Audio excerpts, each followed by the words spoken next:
When I learned the true history of Ireland, I found out why Druidism is so closely related to Zoroastrianism from Iran.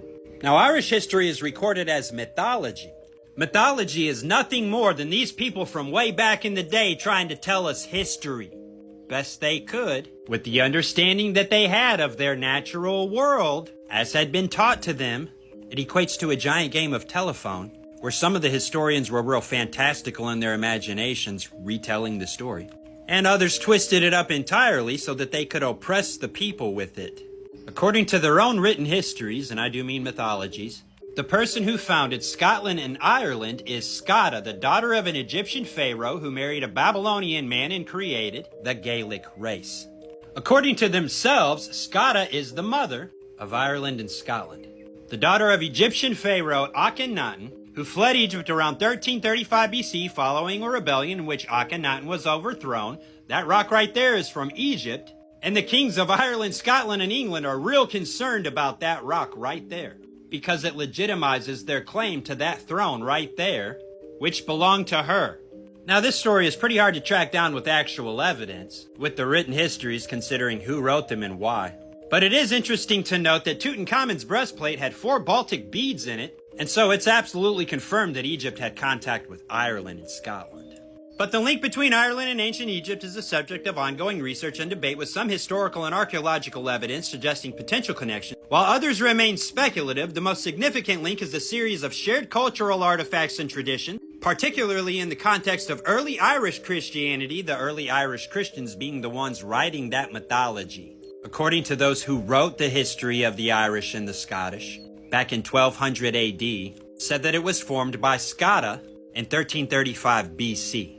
And there is evidence to suggest the truth of this. There is a link between the Irish and the Egyptians. How does Iran come into the picture, though? And who are the Tuatha De Danann? That means tribe of Dan, literally. Hey, that literally means the tribe of Dan, y'all. 2 questions and I'll give you the answers. Who invented Druidism and who invented Zoroastrianism? Knowing that the Irish have European and Middle Eastern blood, I can tell you for a fact that Druidism and Zoroastrianism were formed in the same place on the same day at the same time. It's not just that they both held the belief in the survival of the soul after death in some form of reincarnation. It's not just that they shared a reverence for the natural elements. It's not just that they both had scholar priests, or that they both valued the transmission of knowledge and wisdom through oral traditions passed down through the generations. While they are strikingly similar, they do have differences. But that has everything to do with the fact that Druidism is up here, and Zoroastrianism is over here. Zoroastrianism started first. Druidism began about 400 years later. And so they are separated by distance, time, and culture. You know, I can't make up my mind whether or not to write this book or not. Is it any different than making these videos? Tell me. Is it? Should I just go ahead then? Let me go back to the beginning and sum this whole story up for you. Way back before 1300 BC, there were people living there, and there were people living there. Prior to, let's say, 1400 BC in Iran, the kingdoms there were the Elamites, the Kiddinuids, and the Ilgi-Halkids, and I don't care about the correct pronunciation, them people are gone. Already running late, I'll look that up later. As well as the various northwestern and southern kingdom. A more unified Iranian empire would not emerge until Cyrus, the Persians, the Achaemenid Empire. Whereas over here, before Scata and her exiles arrived, there was a Bronze Age people, possibly of Iberian, or that word did not exist. Origin, descendants of Japheth were there, who were skilled metallurgists and smiths according to some sources. The Celts, who would later be a significant presence in Ireland, were not yet dominant. Their arrival is generally placed around 500 BC. But Scata and her exiles arrived in 1335 BC, and they didn't conquer the people that were there. They mixed in. And then like 800 years later, the Tuatha De Danann showed up as the Celts. So Japheth's descendants were there first. Scata and her exiles show up from Egypt and mix in. Some 800 years later, the Celts didn't come from Iran. They came from the Levant via the Mediterranean in boats better than the Egyptians or the Canaanites had. The tribe of Dan carried that religion into Iran first and afterward to Ireland. And that religion, Druidism, Zoroastrianism, which differs slightly by time, distance, and culture, began right here at the very northern tip of Canaan in 1400 BC.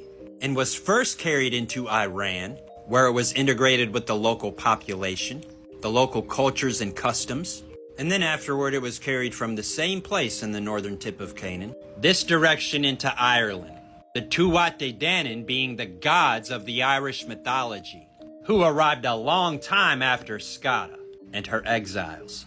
Yes, in Irish mythology, the Tuatha Dé Danann are credited with bringing Druidry to Ireland. Along with other knowledge and magic, they are described as experts in Druidry, prophecy, and magic, having mastered these arts in the Northern Islands before arriving in Ireland. Not the Northern Islands, the Levant. They might have stopped in the Northern Islands before they made their way down to Ireland. It is called Danland and Swede Dan, after all. The tribe of Dan? Yeah, it's all up there. It's all named that. There it is. That's literally what that means. That's Latin. That's Latin for the tribe of Dan. Christian historians made that word right there up in 1200 AD. They are the ones who wrote this Irish mythology. Before them, it was an oral tradition. Druidism, which was brought into Ireland around 500 BC. Zoroastrianism dated to between 15 and 1300 BC. The answer is 1400 BC. It's in between 15 and 13, ain't it? You see, in 1400 BC, right there is Egypt, the tribes of the wandering Hebrews made their way into the land of Canaan, as recorded by the Egyptians. The tribe of Dan fails to conquer this land allotted to them because the Philistines were there with their iron chariots. The Philistines were not Canaanites from the land of Canaan. They were a people set free from slavery in the Isles of Sardan in Crete. Wasn't called Sardan yet. But they hadn't been there for a while. They had just come back.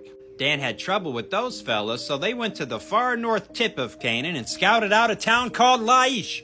An unfortified town, a melting pot. Nobody claimed it, everyone used it as a trading hub because of its proximity to the Mediterranean, but also the Silk Road to China.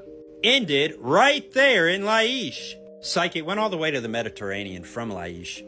That's just where the Mediterranean trade and the Silk Road trade met together. Laish. It's named the City of Dan now. This was the capital of Israel after the 10 tribes of the northern kingdom split from Judah and Benjamin in the south. The excavation of Tel Dan, confirming the reign of King Saul, King David, and King Solomon, and the golden calves in the temple that they set up because they couldn't go to Jerusalem after that split. On their way to scout out and conquer the town of Laish, they stopped at Micah's house of gods.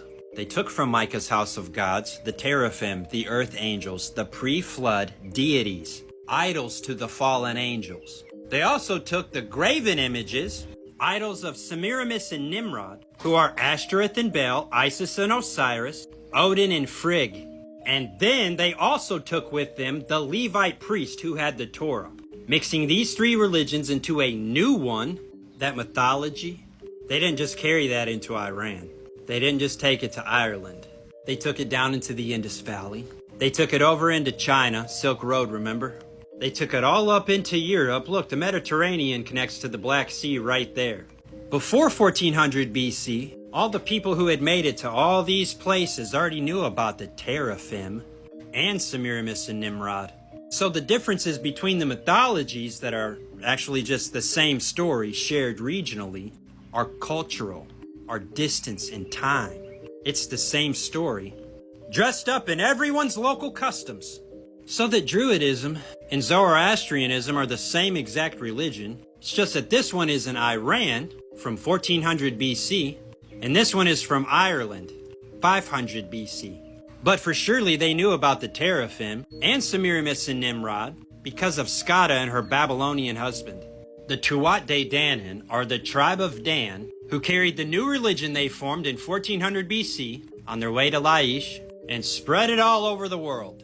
And there's a paper trail of names. You see, the Jordan River is named the Jordan River in Israel, the descender, because the headwaters are in the city of Dan and it descends from there. Furthermore, it's a tributary of the Dan River.